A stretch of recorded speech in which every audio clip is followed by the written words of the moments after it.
Hi guys, welcome back. This is the Mojo Maker Show. I'm Nikki Fogden-Moore, your host, and this is Monday Mojo live at midday Australian Standard Eastern Time. I think it's around 8 p.m. in Los Angeles at the moment. I never quite get that right, but welcome back. Thank you so much. For those of you that have subscribed and liked to the channel on YouTube, Vitality Coach TV, please click the notifications bell if you want to get more videos. Otherwise, don't forget also this will go out through my podcast channels on Spotify, iTunes, and everything else. And all these are on the blog, thevitalitycoach.com.au. So Monday Mojos are a weekly kickoff. You can come back and listen to them at any time. They're timeless topics, if you like, and very much targeted at being in the driver's seat of your life. So how to get out of autopilot and lead from a place of clarity, connection, and understanding really what is going to give you the best tools to navigate our modern landscape at the moment. So nothing is the same, and the only constant is change. It's always been the case. That's never going to be any different. May as well harness that energy and figure out how you can truly assign your best working routines to absolutely fly in this world. And this episode today is part 3 of a 3-part series around the very important value of truth. What's really interesting is I was diving into this topic and working on my quantum decision-making program, a model that I've been using for a long time with my coachees, and also a private program that's online. I think what's been really interesting is how people have struggled with truth on a variety of levels. And I'm not even talking about, huge global issues that we're facing on a mass scale, but just truth in their own selves and the small ecosystem of being at home and, being around people at work, people in your personal lives, and most of all, I think truth with self. So if you haven't already listened to the first 2 parts of the series, please have a listen back. It'll be on the Mojo Maker podcast episode, I think 122, 123.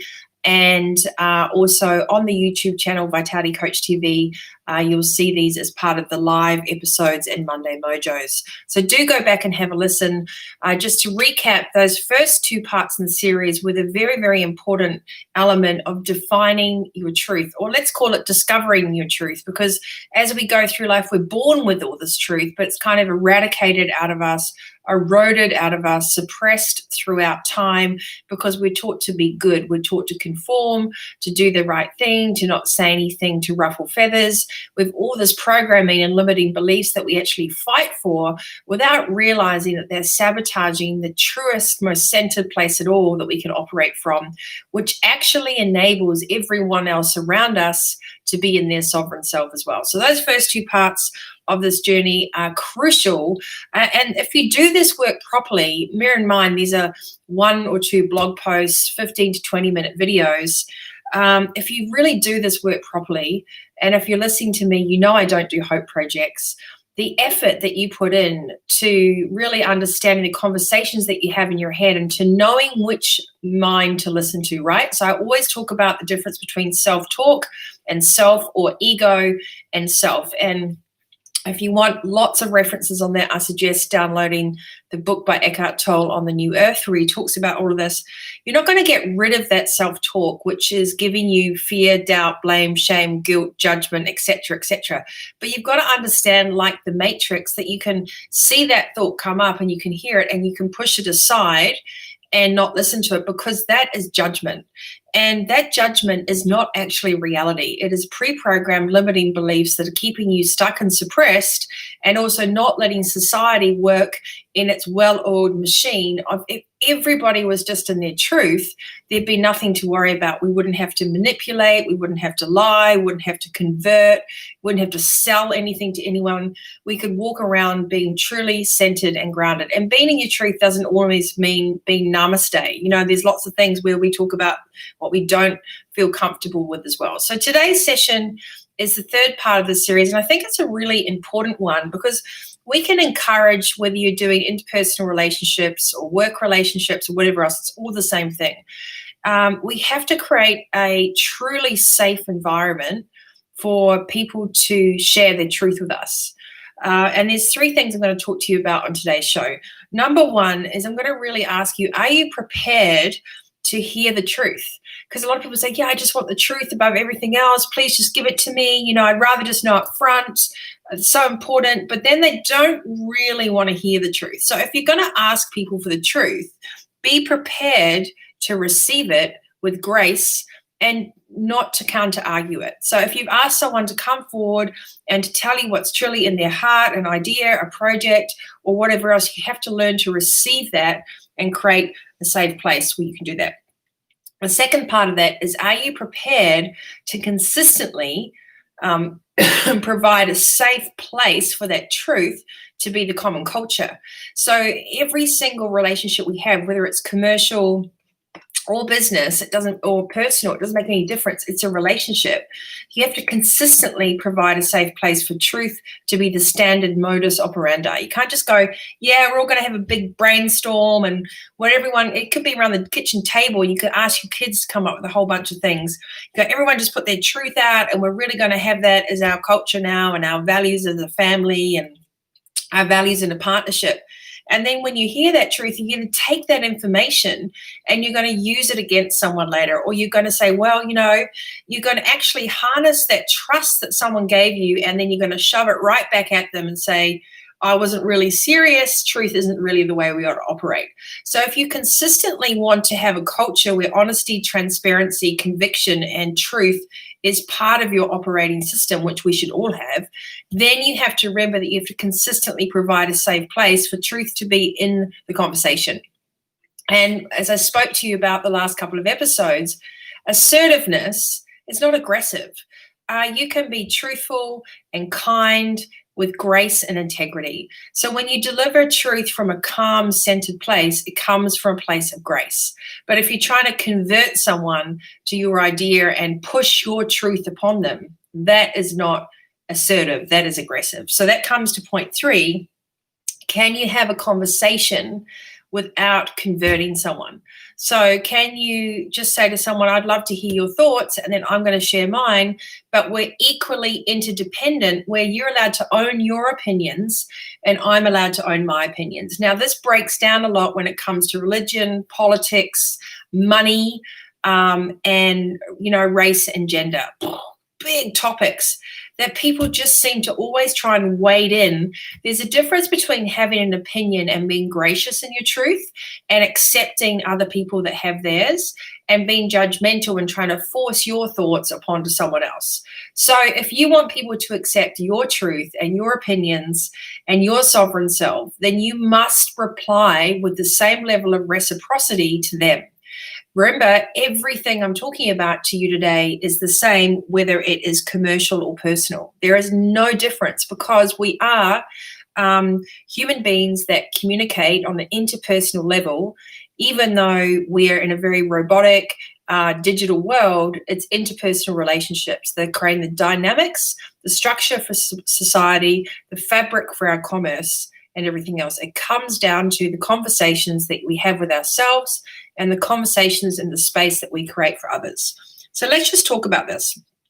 Why do we think that we love to talk about truth and a concept, but we don't actually like to deliver and receive it? So there's usually 3 core reasons. Now, what we haven't realized through the last generations from the 1950s, 60s, 70s, 80s is that we've got many cycles of codependent situations where people have tried to be good, they've tried to set up certain structures, they've tried to put family units together, business units together, branded items together that are really based on a house of cards, because it is dependent on that other person leveling up and meeting that game in the middle. So the question is that, are you prepared to let go of your comfort zones, which are usually uncomfortable in the first place, and really being your truth? Now, this is the greatest source of anxiety for anyone going through growth and ascension and leading in their life, is that they feel that once they open Pandora's box,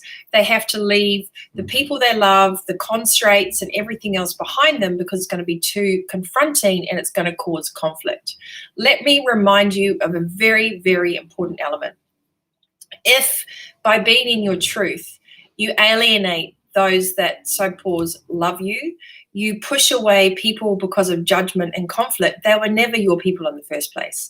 And that's why a lot of relationships break down when one person starts to really harness the energy of coming into their own, of growing, of evolving, of learning the language of feelings rather than emotion, of moving from passive or aggressive into assertive communication.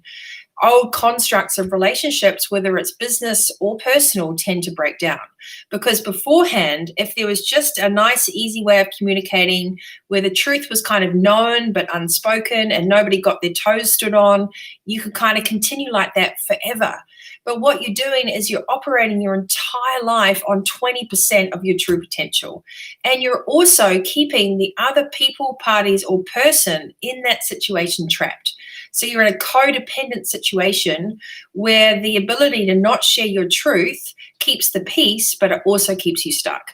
It's a very dangerous, it's an inherited dysfunctional pattern. We're not even aware that we do it most of the time. It's extremely dysfunctional because it means that we have the majority of relationships operating on a house of cards and false pretenses. And yeah, it might be fine on the surface, but what you want, what you really need to be desiring, and what you really need to step into is the true alignment of being fully grounded with what your truth really is. And then when you do that, you'll realize that you can grow and evolve with those people, projects, places, and things. So when you are meant to be with people, they will evolve and grow with you. But you have to be courageous enough to share your truth, provide a safe place to receive the truth, and then do that consistently. You can't run out and say you're ready for it and then shut it all down again because fear gets in the way. Why do you think we have fear? We have fear predominantly because people go through childhood wounds and they don't want to experience things again, such as abandonment. People are very afraid to be alone. So they feel by speaking their truth, they will cut certain ties. And there's a conflict association with truth, which is if I really spoke to someone and said, listen, I really love and respect you, but this isn't working for me anymore, or this isn't the right project anymore, but I need to create some space. And that person was to lose their marbles and throw their toys out of the cot, that would be a derailment for many people in relationships that are codependent, and they're too afraid to let that go. So if any of this is resonating with you and you're like, well, yeah, I really wish I could just be myself. I wish I could just come in with my truth. I wish I could just come and say, hey, you might not want to hear this, but this isn't about anything else but me owning what's important to me. If you can't speak like that to significant people in your life, you must address that, because that is a core underpinning codependent value system there that is keeping you both stuck. Now, whether or not the other person, the other people, the other projects, places, and things end up doing the work is totally relevant for you. As a leader, you must lead by example, and you have to be fearless in your pursuit of curiosity. And you have to take action towards your own happiness, because keeping yourself stuck and unhappy in a situation is not going to help anyone else either. And then we come all the way back to understanding and defining our truth and then not doing anything with that information. So how does this pertain to everyday life? How does it pertain to the new landscape that we're walking into in a world where we don't know what the new normal is yet, and perhaps we will never have a new normal? It means that the ability to connect with your truth is the most grounding and self-realization moment you'll ever have.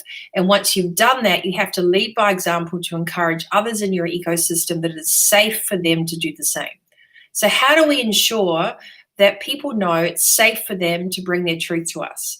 How do people know that it's safe for them to bring their truth to you without prejudice, without judgment, without harsh words, without criticism, and without having that really important piece of information held back and utilized as a weapon to them later?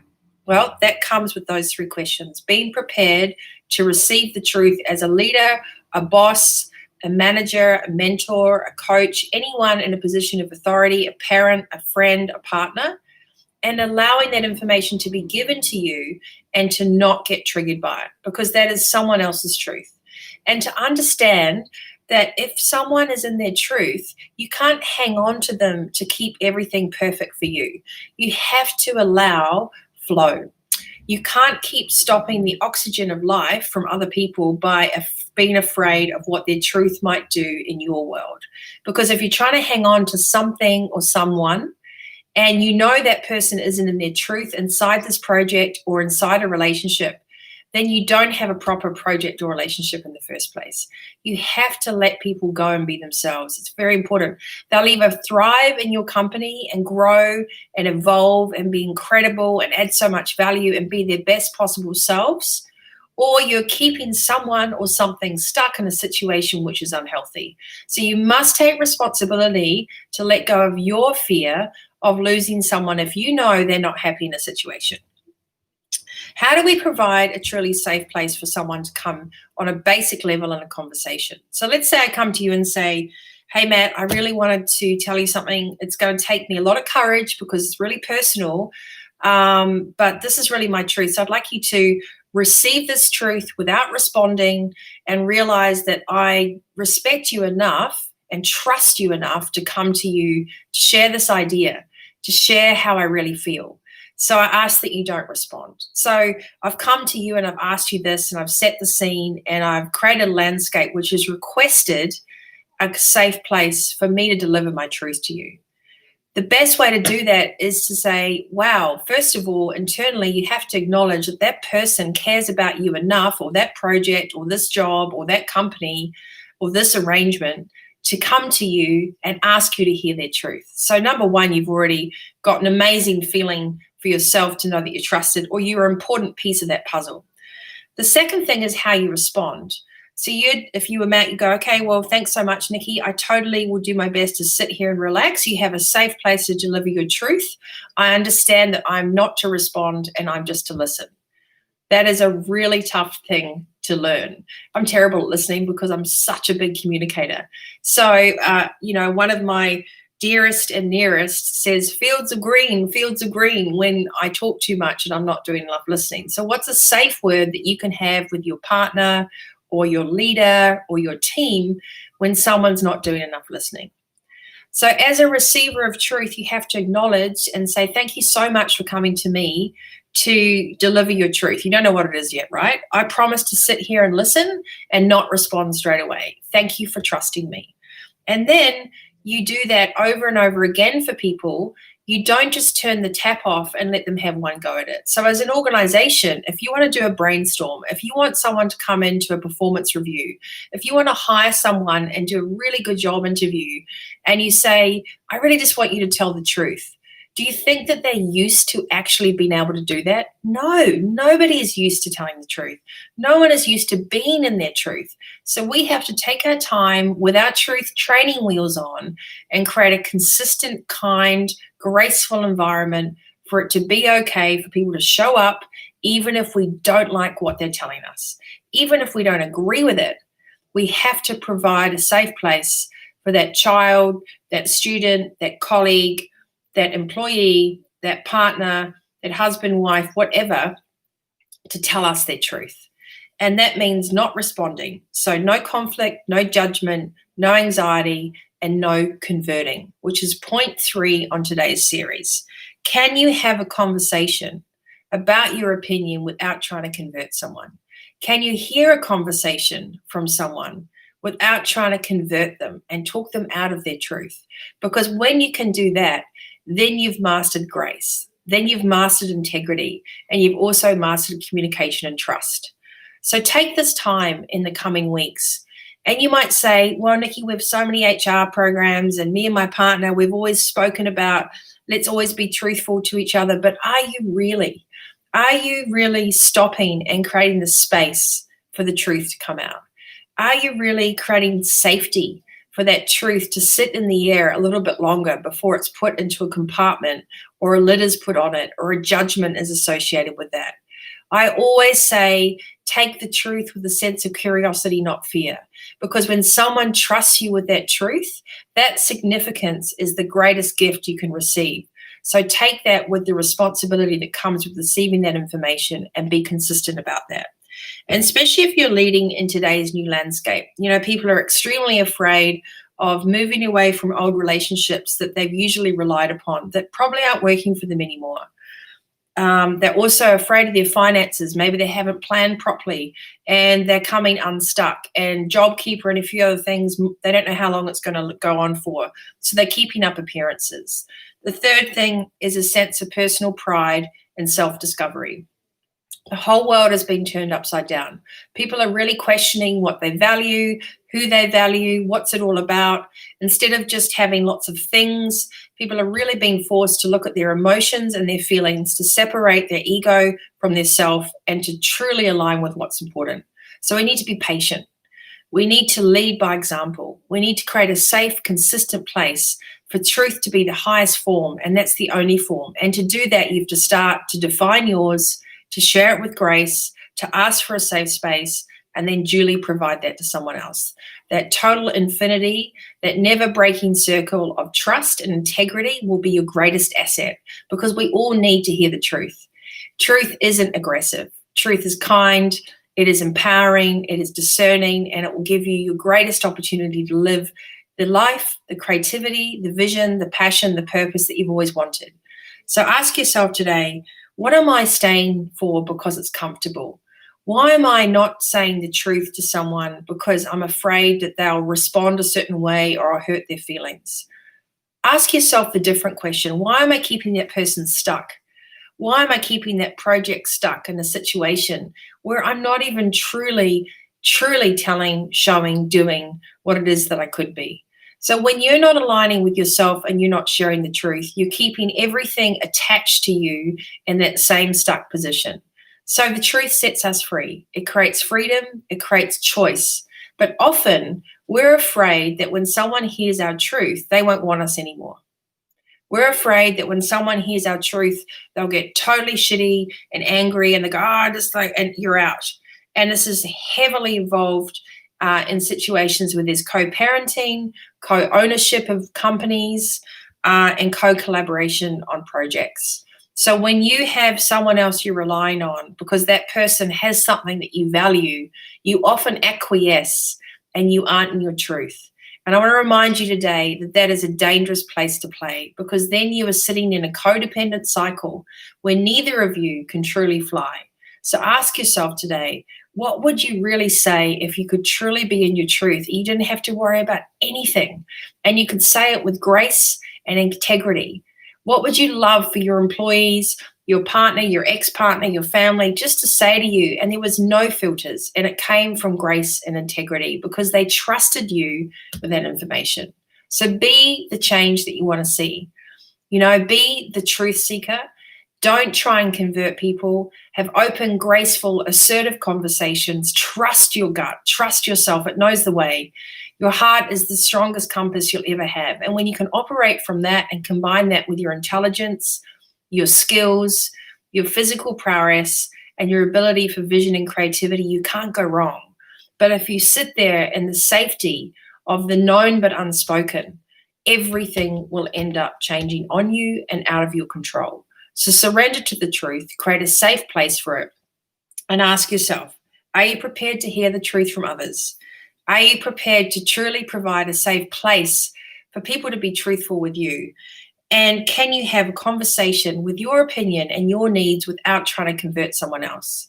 And finally, who, what, how in your life could you truly just let go of if you knew everything was going to be okay, so that you could have the space to soar, to approach your happiness, and to be in a dynamic that was truly functional, honest, transparent, and open, because you will never, ever have the sense of energy that will bring you. It is enlightening, it is empowering, it is impossible to go back from. So I urge you today, hop into this journey of truth. Go back to part 1, Vitality Coach TV on YouTube, or the Mojo Maker Show through all the podcasts, vitalitycoach.com.au. It's all there on the blog. Part 1 is defining your truth. Part 2 is teaching you how to share and converse your truth with others that are significant to you. And today's session, part 3, was how to create a safe, consistent, viable place where truth is the only option. We have to do this. Our kids, our grandkids, our future generations depend on us to break the dysfunction of codependency and to instead co-create. It is so important. It is liberating. It is valuable. It is exceptional, and it's so empowering. So I hope today I've given you a little bit of momentum, a little bit of a hint on what lies around the corner of not always trying to force your way through, of convince, of selling, manipulating, and omitting the truth is the same as lying. It's not protecting other people. It's actually making things worse. So stop omitting, stop self-censoring, come from a place of grace, kindness, and integrity, and you can't go wrong. You'll be that solid oak tree no matter what storm comes your way. If you want more help today on how to do that, or if you want to find out more about my quantum decision-making program or any of the books, Vitality, FITPRENEUR, and Adulting that should be off print really soon, please reach out. I'm N Fogden-Moore on social media, LinkedIn, thevitalitycoach.com.au is my website. I'd love to have you come join me. Please leave a comment below. And most importantly, remember, you're in the driver's seat. This is it. Life isn't a dress rehearsal. We need leaders that are convicted about what they do, that are passionate, but also that they're totally accepting that everybody else has their own truth and opinion. And that's what makes this world so special. So head out into today, have that healthy, wealthy, wise attitude, no matter what your title, whether you're a parent, a partner, a CEO, a founder, a co-owner, we're all leaders in life. You got this, but you must learn to trust yourself. So I hope you enjoy this series. Thanks for tuning in. Come sign up for Monday Mojos. And remember, this is your chance to rewrite the ending, as Brené Brown says. Whatever got you to this point today, you're listening to this for a reason. So lean in, suit up, step up, trust the journey, and come join me for other things on the show. Until next time, I'm Nikki Fogden-Moore, and I wish you the most amazing winning week ahead. And stay healthy, wealthy, and wise.